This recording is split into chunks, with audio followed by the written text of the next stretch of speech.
from producing your own content like on your phone to, having the experience on Broadway and then also now producing for Happy Bad Bungalow, you've had like a million different lives. Can you tell us like what did baby Anne think she was going to be doing and like how did you come to this point?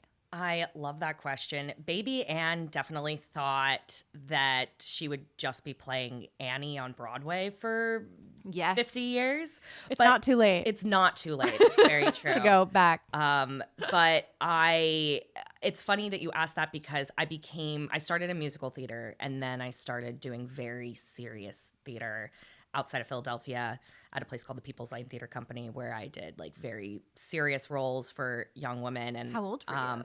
I started when I was 9 and was there until I was 13 until I moved to New York.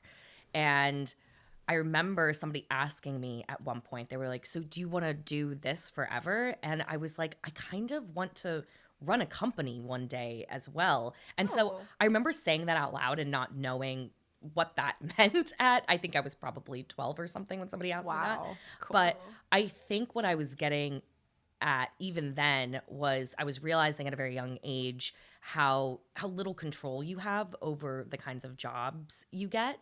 And the art is so amazing and inspiring and doing that work is so amazing, but the work isn't always there as an actor. So it was around then where I also started writing. And even when I remember even when I was on Broadway in August Osage County, I remember always was making sure I knew what other jobs were out there. I was always afraid that the show was going to close or I was never going to work again. And so I think that I just always knew that you always have to be on top of things in the business and controlling your own narrative. Wow. yeah. And even with even when you do get jobs, part of the reason I started making videos was I was making my own content, and that was a cheap and easy way to put myself out there and make my own content.